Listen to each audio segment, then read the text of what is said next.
Welcome. We are talking, we have myself, Luke and Andrew, and we are talking marketing differently. So how we actually catch our ideal prospects, stop them, and make them take note of us before they blink and move on. So we're talking how do we actually stand out with marketing in the first instance in what we're doing, and then also some intent marketing, and we'll go into some interruption marketing as well, which is something that Andrew and Luke and myself have been talking about. So picking up first, how we're standing out within our marketing, how we're being different compared to our competitors. What are we doing differently that our competitors can't or aren't doing? Now, this is where I go back years for me, and this was when I was a young teenager, 12, 13, I'm watching my dad and with his sales team, within what they were doing. And there was a certain gentleman in there that they were selling double glazing, hard sale back then, so early 80s. He kept a book of every single customer. So he got a book with every single customer that he'd sold to, including the names, the address, the children's names, their date of births. So virtually like a CRM, detailed CRM, put in a book. And when any one of those families came up with a birthday, he sent a birthday card. And his repeat order sales were phenomenal because he'd done that personalization. He'd done that, gone that extra mile in doing something different. Now, I've seen this, we've done it before where we've done, and I think again, it comes within your cost per acquisition against your offer. We've done sort of like screens. So you could, when you open up a screen, you've done a personal message video screen. And I mean, I've got two 50.5-inch monitors either side here, that you can then reuse them. And again, so people have got that usage out of it. It's that marketing. Another one I had as well, which I've got down here, was I had a fantastic one-to-one with John Britton. And then John Britton actually sent me a book because he was reading, and he actually posted this book out to me. And I was thinking, well, actually, what you could do there is if you're looking at an ideal prospect, send them a book, but actually put a note in the book with the paragraphs where you've had the most impact out of, and say these paragraphs you might find interesting. It's just that extra little bit. I don't know what you thought. Have you used any of this and come across any of that from within your years of marketing? Andrew, let you go first one. Yep. Yeah, I mean, I once opened an envelope from a marketing company, and loads of little fish scattered everywhere that were all spring-loaded, which got my attention. So using the old snail mail, but actually putting something in it that gets their attention is really good, and I think that's very underused at the moment. But yeah, so that was the one that instantly came to my mind with what you were saying is and obviously books, but obviously that gets expensive if you're sending out books all the time. So yeah, and that's where that cost of acquisition against your offer comes into it. But the books is one that are done. But the one I also, similar to yours, was I think it's, without plugging them, I think it was a Booth where you opened it up and this box or whatever, instead of having confetti or anything like that went out of it, it was a box that had a logo on it and your face and things like that. There's just these little things, these little tactile things that enable you to market differently. What about you, Luke? I think from my perspective and what I've done in similar to the sort of sending out cards, this Christmas I used Lisa at Lisa's Sweet Treats to send out to clients. Obviously corporate gifting and things is very, very common, but it wasn't just a generic sort of gift. The ability to personalize, brand, include Christmas cards with the postage, include business cards to keep hold of. And whilst it's a nice touch as well, I've spoken to a few clients who've received that. They've still got my business card on their desk from when they opened the post that day. They've still got the packaging or the Christmas card that was sent. And they also remember every time that they have Pick a Mix now that I sent them that for Christmas, and they've commented on how nice the products were. So it's sort of in lots of different small ways now, that simple gift of gifting someone something at Christmas that's slightly different to what everybody else is doing has actually sort of impacted them. And they now think of me in a number of different ways when they're doing their day-to-day work. I mean, I don't think you can fault the personalisation because everybody likes to see their name and see, you know, spoken to. And I think that personalization, which some of this I would class as bulk email, but even on standing out differently within marketing and what you're doing. So, you know, if your competitors are not doing video, maximize like we're doing here, LinkedIn Lives or videos on, you know, as we're going out here, we're going out on Facebook as well, you know, and maximizing that approach. So it doesn't necessarily have to be a gift as such, although they do really work well. But, you know, just trying things differently. What can you do differently? You know, within just like your normal marketing, you know, think around, you know, one of my mentors said to me recently, you know, struggling with marketing, well, or creativity, how would you market if your client base, your target market was blind? How would you go about marketing? How would you get around it? And trying to think that creative side and make it different. And I thought that was a fantastic way of looking at it, because you could go into all sorts there.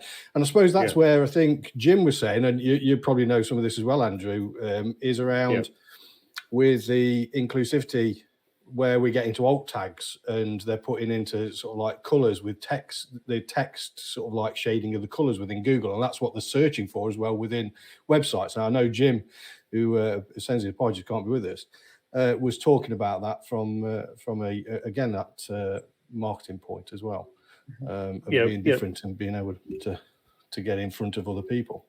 Yeah, if you've got a specialist readers, then they, as they use their braille reading keyboards, if your images don't have the alt tags, then they don't know what they are, and it becomes like gibberish. So to meet best standards, you should already be putting all your alt tags in.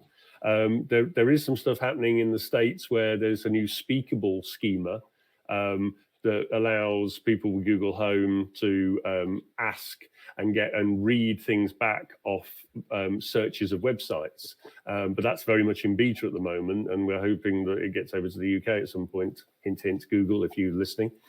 But yeah, so that's nice. And then of course there is all of the smart speaker site stuff, which, and as I think I showed you once, you can now hold up something out of your cupboard to one of the smart speakers with a camera and say, you know, Alexa, what is this? I had to quickly look in case I was about to activate it. And then it says turn and turn and turn. It goes, well, this was a tin of, you know, Heinz baked beans, or, you know, other beans are available. But yeah, so this technology really is getting there. There's also stuff with people who have speech impediments. They've now trying to look at how they can, because they've got such a vast amount of data now on how everybody speaks, they can actually start to understand people with speech. Yeah. Ooh, yeah, brilliant. A little blink there on my screen. Yes, I think there was some little waiver then in the Wi-Fi, little robots that are going about or whatever it is. Yeah. Now, okay, so now the other one we were talking about is intent marketing. Now we've spoke around this, and Andrew, this is something that you came up with on this interruption and this intent marketing, and the differences between, which we're going to go into a little bit. But the intent marketing for me is where somebody is quite a way down the customer value journey. So they're already getting into that point where they're thinking of a transaction. So instead of actually being on interruption back at the early parts of the customer value journey, they are further down, which is where we want to be. They're further in line into the buying process. And this is where I see the things that we do within AI, within chatbots, within search engine, SEO, coming really to fruition. So, you know, what are your thoughts around this? Where do you want me to start? Do you want me to start with Luke or Andrew? Where do you want to go? Luke can start. Go on, Luke. No worries. Yeah. So obviously within New Way Growth, my sort of area is the PPC side of things, as well as social media with Adam, particularly Google search ads. So when we think of intent, there's no really clearer way to show your intent from a marketing perspective than logging onto a search engine and telling Google what you want to find. Every time everybody uses a search engine, Google's job is to provide them with the best result to solve their need or problem that they're searching for. So then therefore they're displaying intent by searching, and it's a marketer's role to then appear within those search results and put yourself in the conversation. Obviously, they do that in two ways, predominantly with Google. We've got the PPC side of things and the Google Ads and the SEO. Obviously, Jim within New Way Growth is the expert on the SEO side of things, but I'm just going to talk on a PPC side of things. Any business can bid and advertise on keywords. You know, that there's not a limit in terms of what accounts can have what keywords, but it's about making your advertisements relevant, and that's how we stand out and do really well. Relevant in terms of including what the user's looking for. So if somebody's looking for a personal trainer, then having the text of a personal trainer within the advert is a basic 101 that needs to be in there. But actually, what's more important, and what I've found from the last few months really working closely with clients on this, is you've got to be specific and answer and solve the specific need and problem that that person has. So that can be done through including things like USPs or including the solutions that you offer. Often when people, again, using the personal trainer example, they're not really looking for just a personal trainer to become their friend. They're looking to lose weight, or they're looking to start a new program. So actually telling them, when they've showed the intent that they want your services, that you can solve their specific problem is the best way to do that. And as we've said already, you know, these people are already showing that they want something from you. They're what we call warm traffic, or a warmer lead. They're halfway there already. They're literally saying to you, I need your services, but it's your job to get them to move one step further and take an action by contacting you or purchasing. And that's the most important thing to do within intent marketing. Yeah, because this is where I look at it from. If you've got Facebook and you've got the Google search, so what we do, you know, from the PPC is that the Facebook one, we're actually putting in front of a target audience. Yeah. The Google one, somebody's actually searched. So that's the difference, is they're actually physically searching. So there's an intention to do something, there's an intention to act. Whereas this one is an interruption one. Yeah. So Andrew, you know, from an AI and chatbot side and voice marketing as well, this is again where it comes into account. So if somebody's mentioning your brand, you can pick up and bring in this conversation again, when conversation is intent marketing. Yes, yeah, but particularly on the social media. So if they mention you, one of the new features of chatbots on, say, Instagram is to pick up on a mention of your brand, fire off a conversation using Instagram direct messages and say, hey, thanks for mentioning my brand. If you're particularly interested in our brand and are actively promoting us, as you seem to be, by mentioning us, you know, here's a voucher for you to get some discounts on our products, and, you know, and obviously and you give out some vouchers inside the chatbot in their messaging. And to just pick back up on what Luke was saying, obviously, when people are typing, they keep their typing very short, but when they're speaking, they start to use full long tail keywords. So this is where the intent really starts to show. So I'm looking for a tax accountant near me that's open now, because I need to go and see him, because I need to do my self-assessment and get the figures right. Now that is a long tail conversational set of keyword phrases. So this is where we start to work with to try and pick up those type questions and direct them to your business, or activate a conversation on a smart speaker. So that, and obviously you can tell from that they are at a very much a particular point in their intent, because that shows you that they're looking for not just any old accountant. It needs to be one with the services of property tax. They need to be within a certain distance from them. So that means nearby. They want top ones. So that's ones with a Google with a 5-star rating on their Google My Business.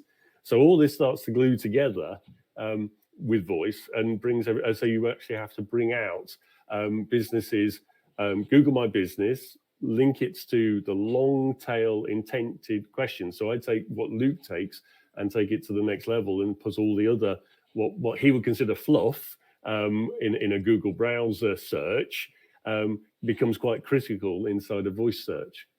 Yeah, and then when you start putting this all together, so all aspects of it, is you then get this point where you've got all of this detail. So if somebody's bought this set of, I don't know, Nike trainers at this particular, the next variant of that comes out, you can retarget and remarket within that, in allowing them to see that, because you've got this information. So this is more of of an intent, more of a buyer sort of customer value journey. We're farther down the route. Yeah. And this for me is where it's going to go, because we've got certain changes coming in within the cookie side, which is going to make it difficult in some aspects of tracking, but a lot easier within this SEO. I won't say easier, but it's going to be more SEO, AI, the Google search and things like that from that side. I mean, have you got any thoughts around this? Is where we think this is going? Because,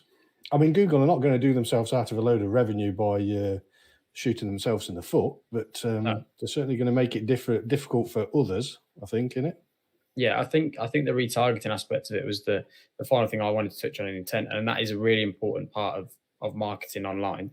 You're picking up on that intent that people have shown, whether that's visiting a certain product page, adding to cart and not processing it, and then saying, well, actually, they've showed some degree of intent to purchase here. What can we do to reconnect them and again tip them down the line? And you made a good point, Adam, about if somebody buys a certain product or service, utilizing the data at your disposal and saying, well, actually, people usually go for this as well when they do that, and upsell using retargeting and other digital marketing methods. I think in terms of the legislation and things, it's something to keep an eye on. And as you rightly say, while Facebook and Apple and all the different sorts of providers have had third-party cookie issues and their restrictions, etc., Google own the data within their own search engine, and I'm sure they're going to be wanting to take advantage of that because it provides multi-millions for them. So it will be something to maybe adapt the marketing methods in the future, and it might be a different way of retargeting using different aspects, but it won't be something that goes away, I don't think. No, I don't. Andrew, anything from you? I'm going to say, the key is for every business to understand the data that they've actually got, because if you look at Amazon know that if you start typing something and search for something, they categorize. I mean, they have like 500 categorization points, so they know what you want before you do. So let's say I search for tomato seeds, and they go, oh, okay, so they're getting ready for the spring. They're going to do some planting. Guess what? My page becomes full of seed beds, composting, books on how to grow the perfect tomato plant. Yeah. So when somebody goes to your website, if you're actually tracking how they move around on your website, and that's quite easy to do, you can start to build up profiles and go, oh, hang on, this is a guy who's going and he's looking at this and he's looking at this, right? So we now know in the retargeting what messages we should start to put out to it, because retargeting is key. I mean, that you are leaving loads of money on the table if you're spending all this money with you, Luke, to put out ads, and then not capturing their Facebook IDs and stuff like that, and then retargeting them with the next level of messaging that brings them further along the customer journey. Yeah, absolutely. Yeah, absolutely. Well, I think that comes to the end around that. So this is we're just talking around marketing differently as a business. And that regardless of what size business you are, it applies equally. And if you do want any support in any of this from business growth and client acquisition side, then please do get in touch with us. We're here to support you. We do cover all of these areas, both interruption and intent marketing. As Andrew has come up with that statement. I do quite like that statement. So yeah, do get in touch with us. Thank you very much.